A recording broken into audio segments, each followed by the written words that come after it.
This very important video where I'm going to walk through the syllabus with you.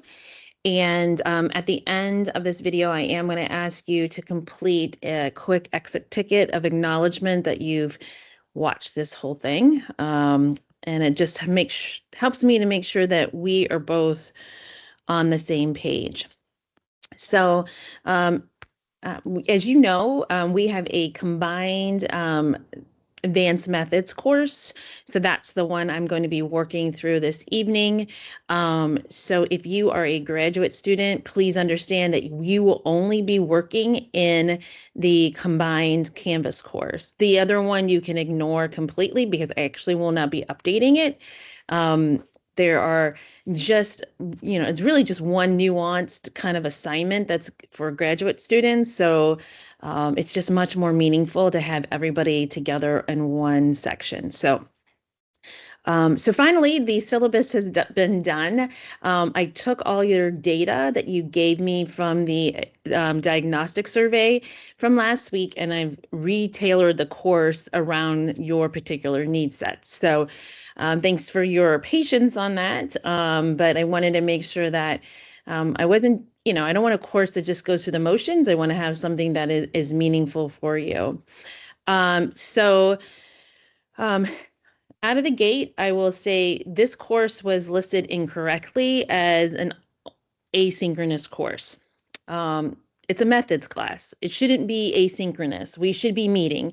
However, because it was listed as such, I'm going to have the virtual meetings be all optional with the caveat that you'll need to at least sign up for one.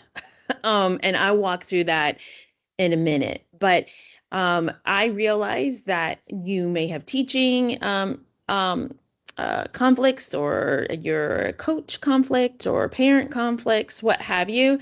We are going to be meeting virtually, and I will be recording those meetings. So that's what we'll be doing. So let me just walk through the syllabus with you, and I'll talk a little bit more about that. But I know I've gotten some emails already about our fifth meeting, and I get it. They're all optional. So hopefully you can come to most of them. All right, so here is the syllabus. So the advanced methods class really is a methods course. And I'm going to be providing you with as much content as I humanly can to meet your needs in a lot of different areas. Those particular areas are working with diverse student populations, integrating technology, instructional strategies. We'll do a lot on that. Motivating students, differentiation, classroom management, and emerging trends. Those kind of like our big buckets, but there's like a lot of finite detail underneath there. Okay, so do highly recommend the first day of school book if you don't already have it. I don't believe I actually have some like required reading out of it. I don't care what version you have of it. It's just it's a good methods book to have. It's written in very simplistic terms. I still have my copy from many, many, many, many years ago. So, yeah, if it's in the budget for you, go ahead and pick it up. I don't think that you'll be disappointed that you have it. Methods of instruction. So this class is going to be taught remotely. There are face-to-face virtual meetings via Teams and online sessions, and hopefully I've made it very clear to you, both in Canvas and in the syllabus, when those things are occurring. You are expected to complete all the assignments.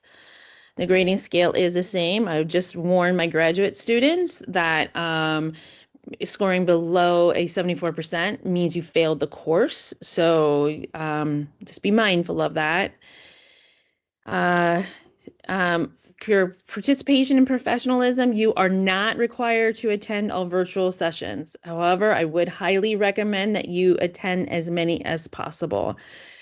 There are exit tickets for each one of the virtual meetings that we have. If you do not attend, I will just simply exempt you from that exit ticket. All right. So again, I'm going to take the exit ticket data that I have, those who completed it, and I will put it in. If you do not complete the exit ticket because you either did not attend or did not complete the exit ticket, that's okay. I'm just going to exempt you. That does not hurt you. All right. But I do feel like if you were able to attend, I should, and you participated in meaningful ways, I want to validate that through those exit tickets. All course assignments are due when they are due. And I'm going to say almost all of them, with the exception of the final exam, are due on Sunday at midnight. Giving you that weekend to work in addition. I've tried to spread things out. I've tried to utilize various different types of assessments because I'm always trying to teach you different ways that you can teach as well, and have them be meaningful. The standards for written work, I do want us to write like we're college students and graduate students. So I do expect that you attempt to use APA format. Am I going to take off big points for not following every detail of APA? No. But give it your best go. Um, double space it. Give me a header, type with 11 or 1.1 margins, do those kinds of things. And then, of course, works cited when appropriate. I will be taking up points for mechanical errors and lack of spelling and proofreading. We have enough tools in our toolbox now that we should be writing at that college level. Yeah, I expect your work to be high quality. Assignments must be submitted the day they are due by midnight. As I always, if you've had classes submitted before, if there's going to be an issue, you've got a family emergency, you're violently ill, you've got a just whatever, like those types of emergencies, all you have to do is shoot me a quick email and say, hey, I'm not going to hit this deadline. And I'm going to say, I'm very sorry to hear that. When you're feeling better, let me know when you're going to have that submission done, and make sure that you email me when that submission is done, because I'm not going to necessarily go back and know that, oh, you've turned it in, a late assignment. So please take care of that and then give me some information as to why that's going to happen. If I don't hear back from you, and there's not an emergency, each day after the assignment is late, it's a 10% deduction. After 3 days, I will give you feedback on it, but I'm not going to give you any points associated with it. Okay, so um, I've actually locked and loaded and published all the assignments.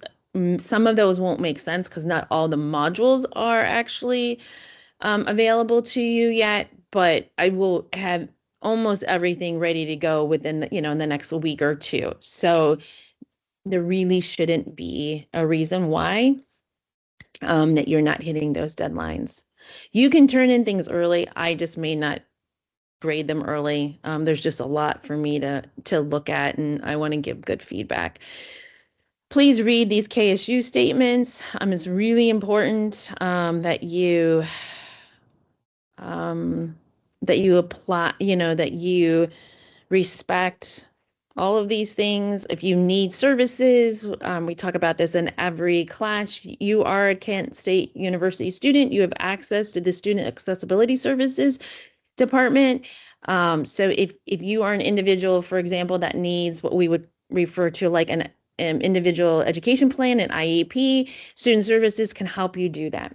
At the college level, I cannot do that for you. You have to go through the Student Accessibility Services in order to do that. And Kent is really great as providing student services, in my humble opinion.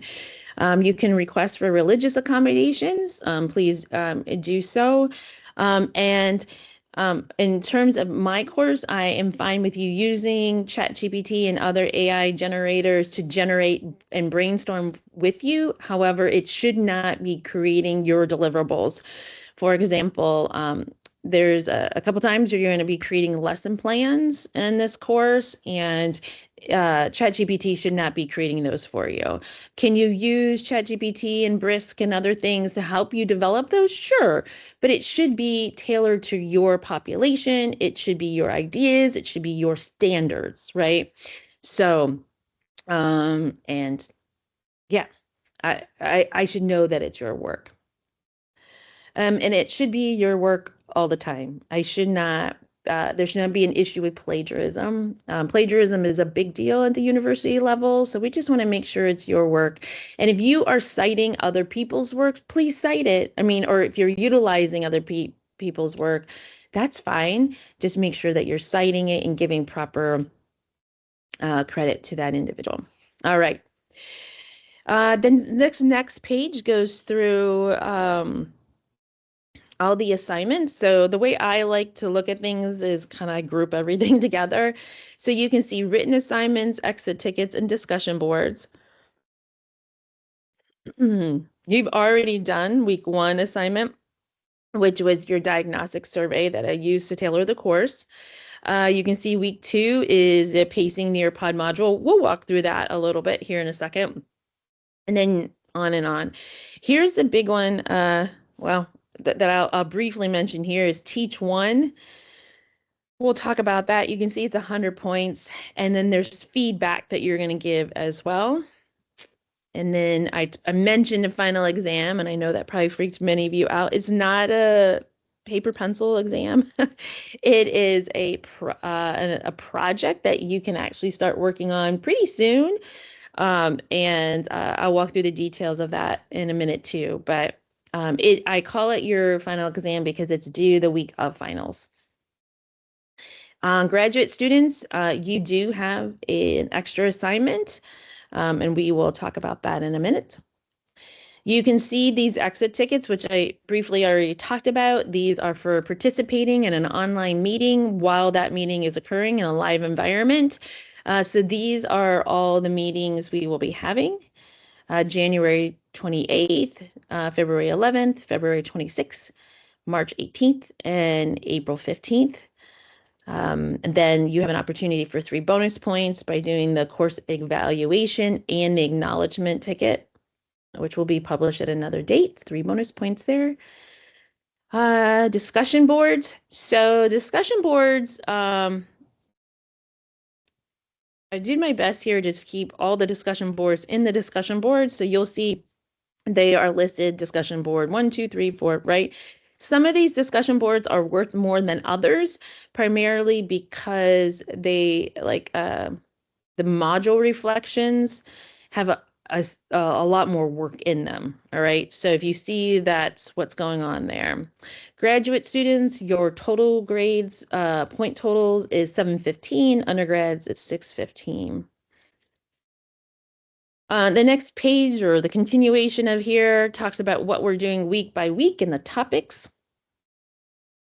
And then I have the virtual meetings. So you see most of them are on Tuesday. I do have a Wednesday meeting on there.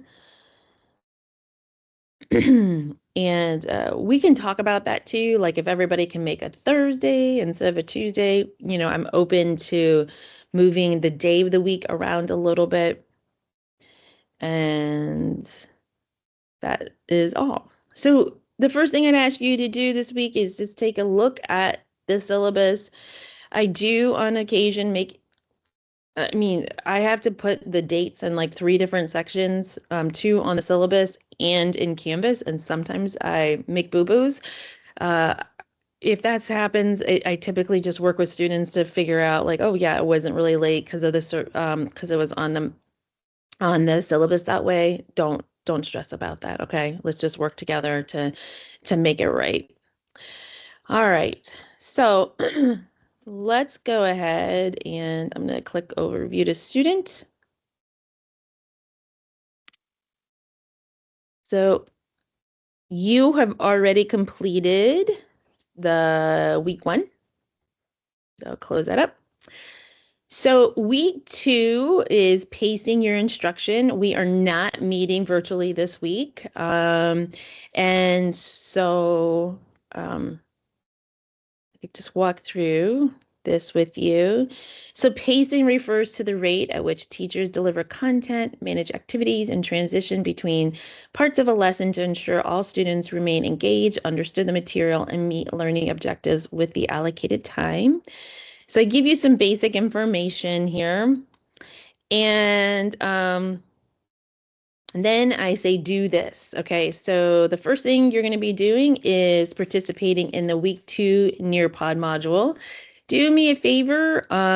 Don't create like multiple accounts to the Nearpod module because I don't know how many seat licenses I have, but I believe there's 23 of us in this class. And if everybody does like multiple seat licenses, then it'll cause chaos. So please just do one. That would be super helpful. Then there's 2 articles I want you to read, and then I want you to complete the form below. This is a little bit different than probably you've done before. You can actually edit this page. So you just go up. Oh, I need to change that for you. Hold, I will do that. You always see the edit button up here, and you will go in here. You'll find your last name. If for some reason you're a late admit to the class and you don't see your name, just add it. Add a tape roll in there. That's fine. I would like for you to link to your lesson plan template. And so how can you do that? So it I would highly recommend you use Google Drive. You should probably have a Google Drive at your school. If you don't, you have Google Drive at Kent State, right? So how do I access that? So here I am. I'm logged into Google. I see my beautiful picture there. Just joking. That's from like when I was 26. I go to the this little toggle button over here. I go over here to hit drive. Woo, there it is. Okay. So you all have access to Google Drive and it's super great because it's like you unlimited amount of space on your drive at the university. So then you find your lesson plan template that you really like. And then let me just find one that I like.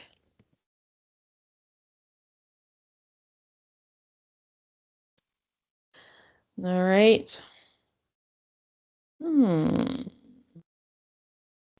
A few lesson plans in here. All right, let's see this one.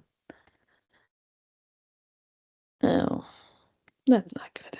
Sorry, guys, I should have had this up and ready. All right, well, let's say I really like this lesson plan. Then I just go ahead, click, share, share.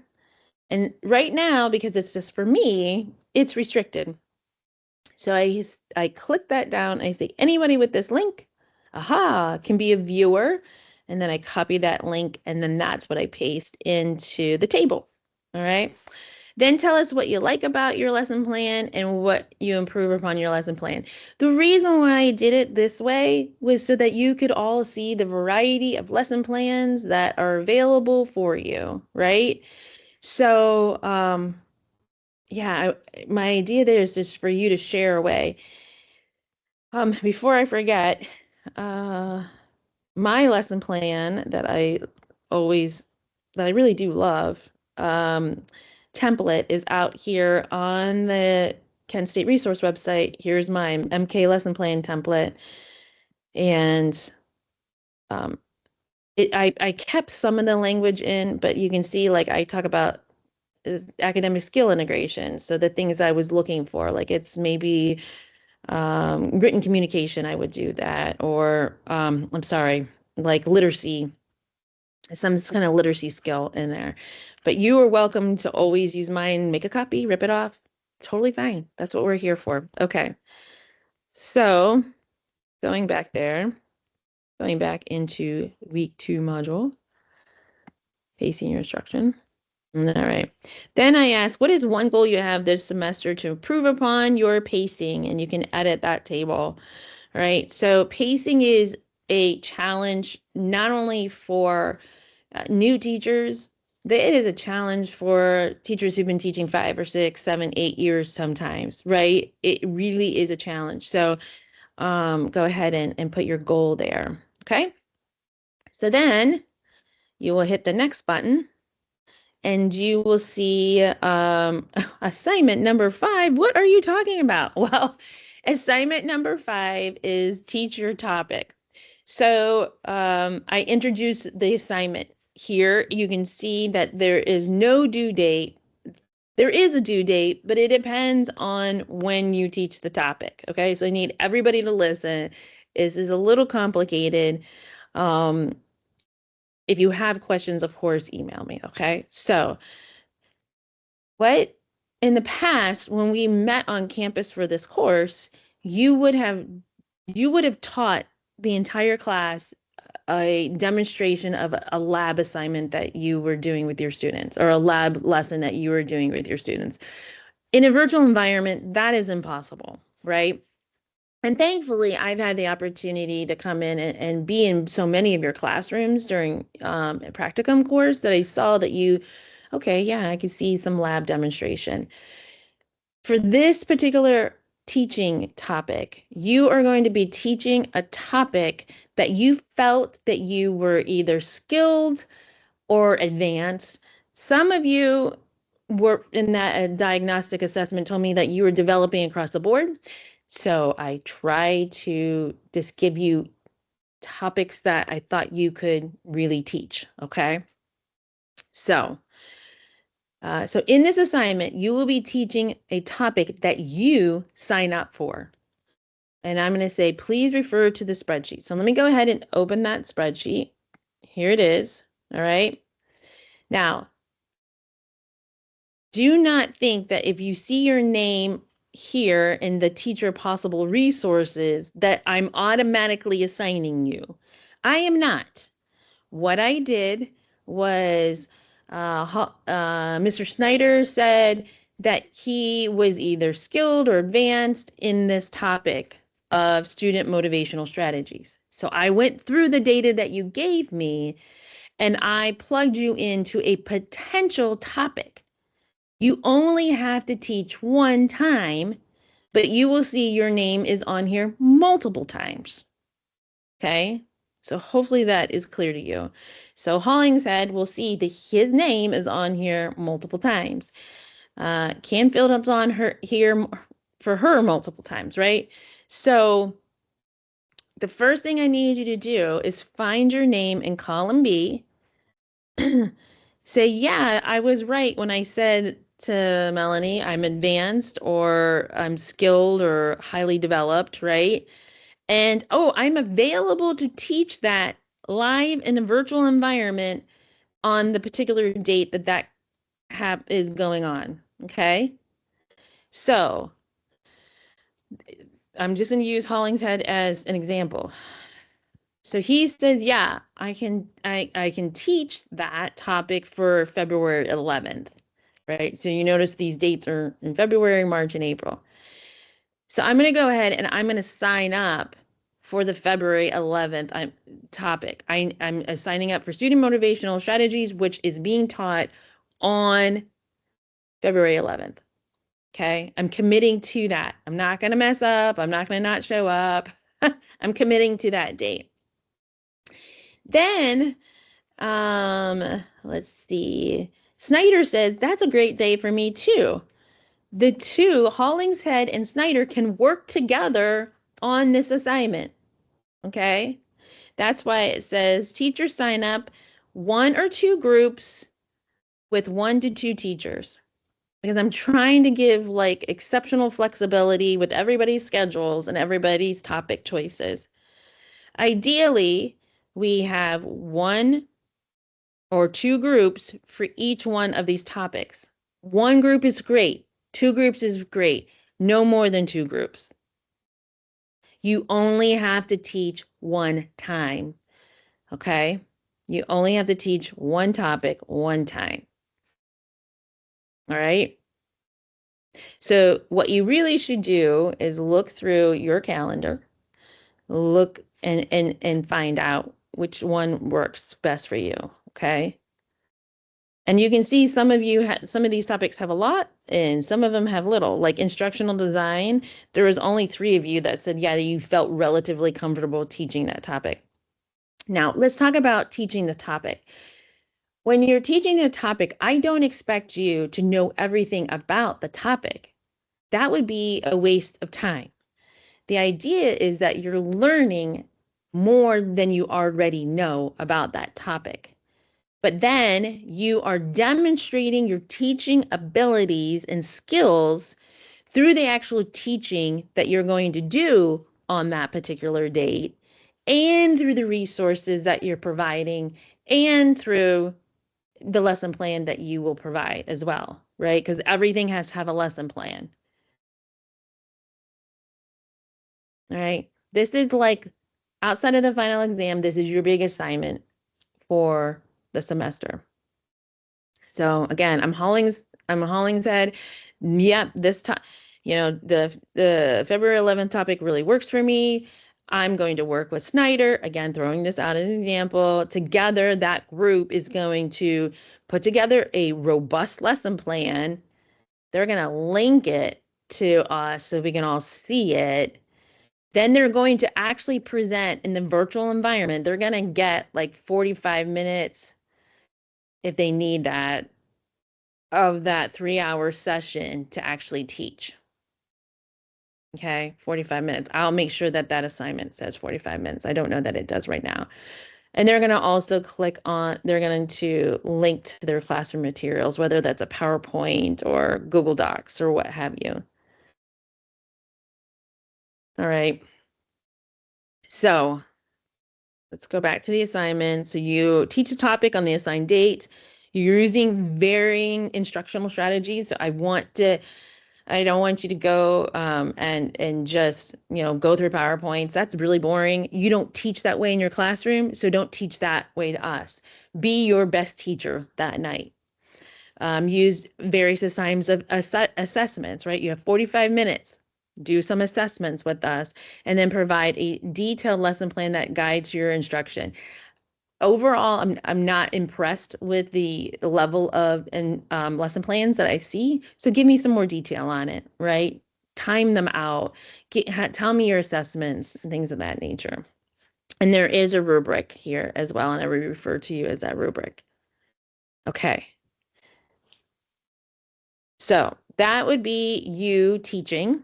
So you're actually teaching, but you're teaching a topic that's around this class, and that's a topic for this class.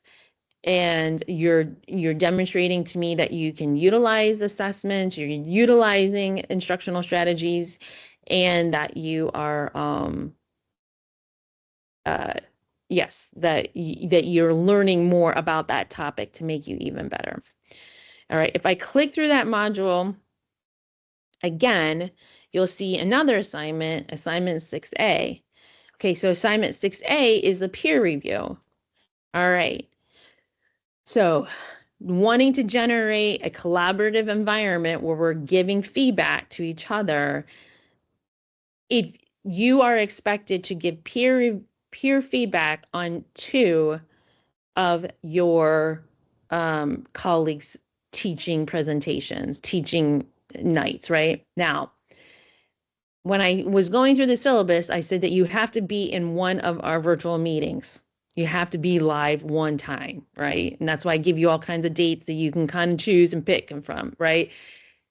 You do not need to be in the live environment to do the peer evaluation. I'm going to record everything that we do in our virtual meetings so you can actually click on the link and watch your peers teach and then give feedback. All right. So I think that's a workable, I'm trying to trying to use technology to the best of my abilities, and I think that's very usable here. So so you would review the lesson plans and materials that is posted in this, right? So as soon as they teach, they're gonna post it in here. And then when you're done doing the peer review, right, which is here's a template for the peer review, and I give the how to look at their lesson, and I actually give you an example. Doesn't have anything to do with career tech ed, but it's still an example of what a good write-up looks like. You will then make a copy of this, share it, right? And then post it in here so that the person who gave that lesson can actually read your peer review. Okay. So I get that this is kind of complicated out of the gate. We will talk about this assignment more when we meet on January. Oh, what did I say? Gotta go back. Um, oh, I apologize. Now it's kicking me out.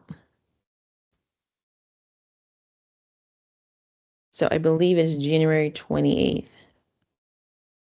Yes. So we will talk about this a little bit more that night. But for those who cannot come, I want to make sure that you understand expectations. Again, you sign up for one topic that you can teach live. All right. And the expectation is that you can do it individually or with a group, but no more than two groups on that same topic because that will be overwhelming and we don't have time for it. And then everybody's doing at least two peer reviews. It does not need to be in a live environment. It can be linked. However, if you're coming to a class, it's a really great time to do a peer review. All right. Ooh, it's a lot. Okay, so let me go back here and view a student. So that is all happening in module 2. Now, I'm giving you those assignments in module 2 because those dates will come up quickly and I want to make sure that you have access to that information. All right, it looks like I've got module 3 and module 4 posted as well. And so you can look through those topics. I think there's some really good stuff here, like how not to make your students bored. And the assignments are associated there as well. Yep. Okay. So that's how the modules are going to work. And if you are curious about more detail about all of the assignments are all posted. They are all here, and I will walk through a couple of these in a minute. And all of the discussions should be posted. Let me see why I don't see those all for you. Yeah, they're all in here. They're all just mixed in together. Okay. So, but some of these assignments, you'll need the context of the actual module itself to actually be able to execute them. And again, I will try to get as many modules out and available to you as soon as possible. But I got a couple out there for you. All right. A couple other things I want to talk about. Let's look at the grad assignments. So this is for graduate students. Oh, let me leave student view so you can actually see all of it. All right. So graduate students, you will be selecting a book, journal article, or movie related to teaching and critique it. Okay. This is not due until April 27th, but you might be a slow reader or what have you.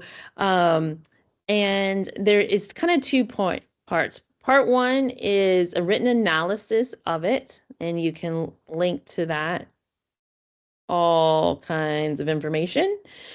Journal articles, make sure it's an academic journal that's got substance. Like a 1-page journal article is not going to fit the bill for this, right? It's a 100 points assignment, so be mindful of that.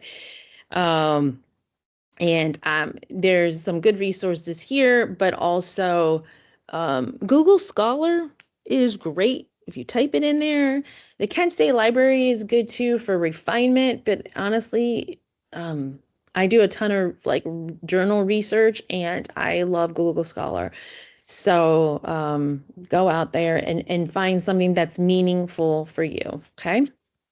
And again, journal article, movie review, or book review. Where is number 2? There it is. Okay. And the rubric is in there as well. So you'll do a written analysis of it, and then you'll do a video presentation. That video presentation, no more than 5 minutes, just giving us the brief summary of what it is that you reviewed. And then you're giving feedback to a peer. So that will actually happen in the discussions. So if I go to discussion boards, you can see the grad only discussion board is out there for you. And you can do that anytime between now and April 27th. All right. The last assignment that I want to talk about is your final exam, tackling your weak point.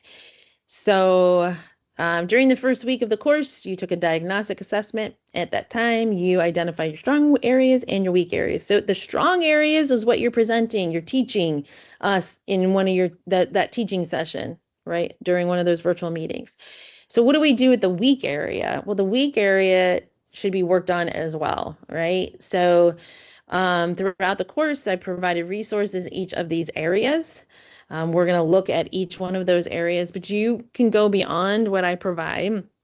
Your colleagues will also have taught you these things. So in this final project, you'll focus on addressing a self-identified area of improvement in your teaching practice that you identified in the diagnostic assessment. If you don't remember, I've got a copy of that. I didn't want to just publish it because I didn't know if anybody would be offended.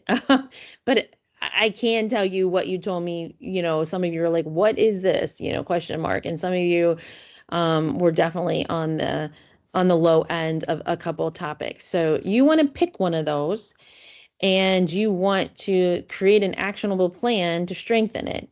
I'm telling you, as a colleague and a professional, that in the world of education, if you want to get better at something, you're going to have to figure out how to get better at it. Nobody's going to come alongside you and hold your hand in order to make you get better at, whatever it is that you feel like you're not good at.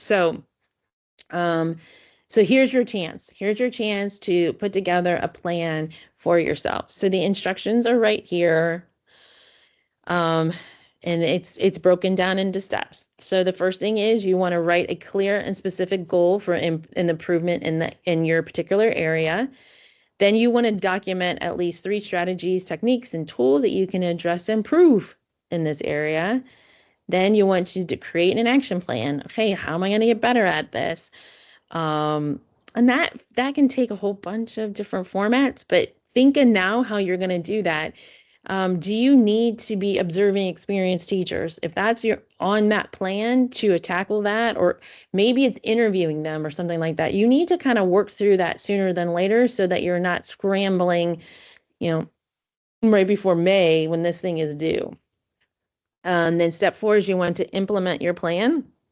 You want to try it. I want to see evidence that you tried something in your plan, right?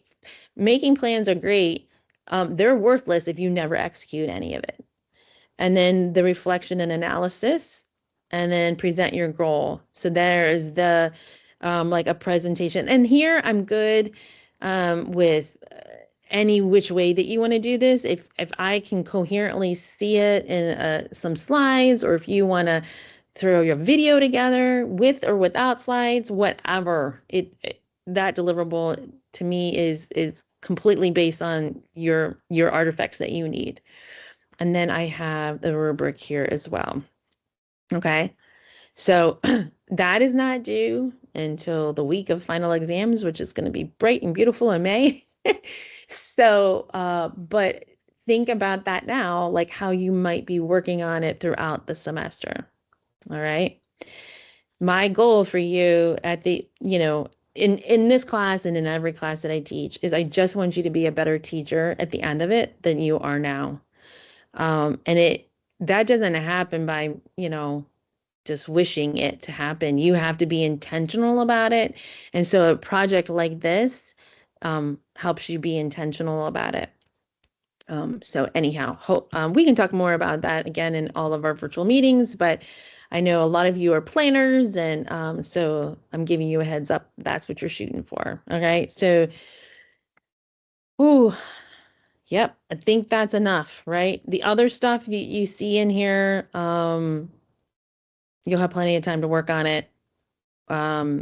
So, yeah, I think that's it. I think I'm going to stop talking because you're probably done listening. All right. So after you have watched this video, please complete the exit ticket.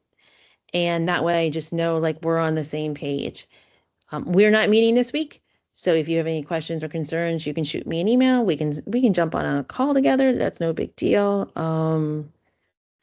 And that's about it. All right, teachers, have an amazing week. Stay warm, stay well, and have a great Martin Luther King Day, inauguration day, and stay warm. And maybe you'll even get an extra snow day. Here's hoping for you. All right, talk to you soon. All right, bye bye.